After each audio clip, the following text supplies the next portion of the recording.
The history of occupational therapy profession in the year 1930 to the 1940s.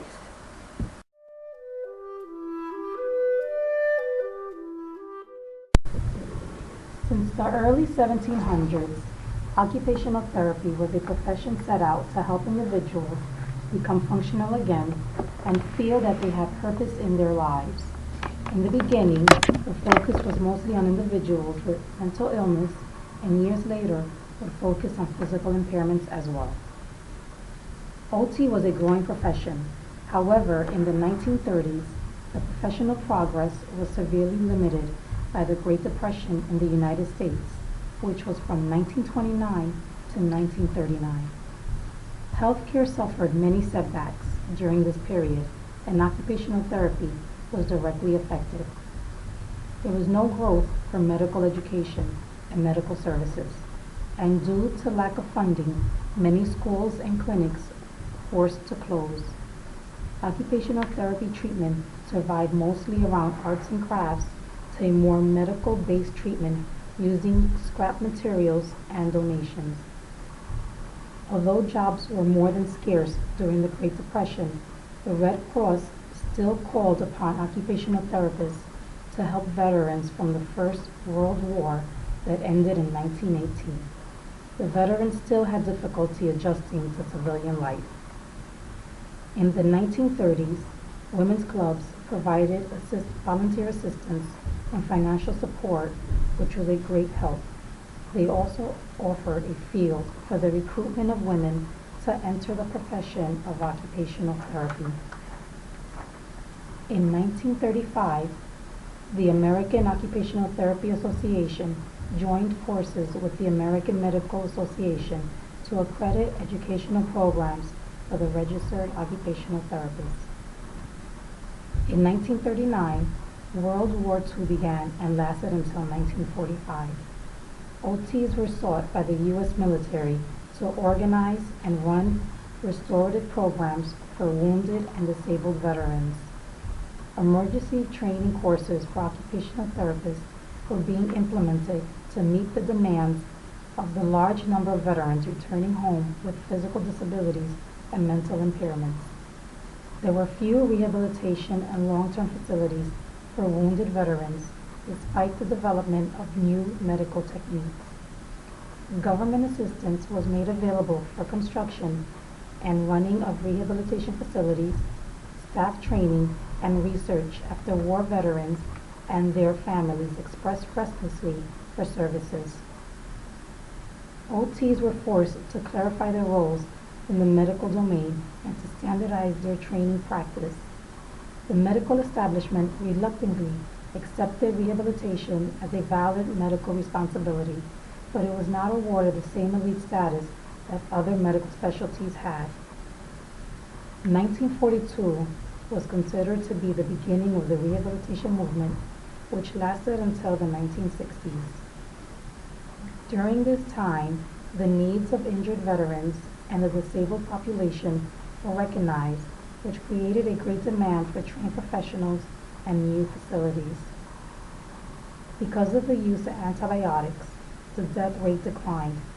However, this meant that more disabled adults were living longer. Occupational therapy took its place as a rehabilitation profession, and therapists played an important role in rehabilitating and training patients. In 1943, the Vocational Rehabilitation Act was established to expand eligibility for vocational rehabilitation services to individuals with mental impairments. Under this act, physical restoration services and rehabilitation services for the blind were expanded as well. OTs were also able to be paid to provide medical services. In 1946, President Harry Truman signed the National Mental Health Act, which was designed to protect funding for mental health services as well as research. In 1947, the journal Occupational Therapy and Rehabilitation was published, as well as the first major textbook, Willard and Spackman's Principles of Occupational Therapy. In 1949, the AOTA Board of Management proposed to the American Medical Association a one-year training program for occupational therapy assistants.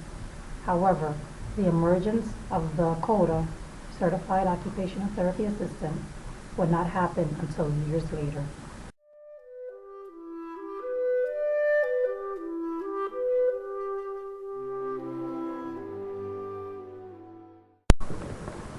Occupational therapists to be remembered during this period. Eleanor Clark Schlegel, deemed as the mother of occupational therapies, who introduced the habit training and moral treatment principles.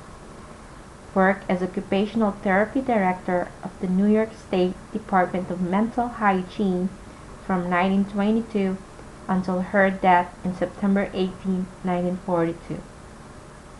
Nelda McKay, she wrote the Ethics for the Occupational Therapist, which is the first student paper appeared and published in the official journal of AOTA in the year 1930.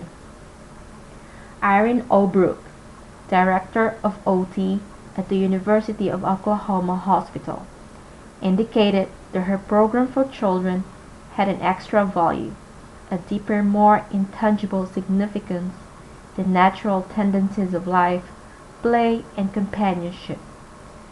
Claire Spackman, she was recognized by the Occupational Therapy Weekly magazine as a formative voice in occupational therapy. Martha Gilbert, one of the first occupational therapy who introduced purposeful work and leisure principle. She worked for Native American children who were not highly valued during Depression, who suffered from tuberculosis and related diseases. Gilbert used native material to make items of interest, such as clay in the summer and leaves in the fall.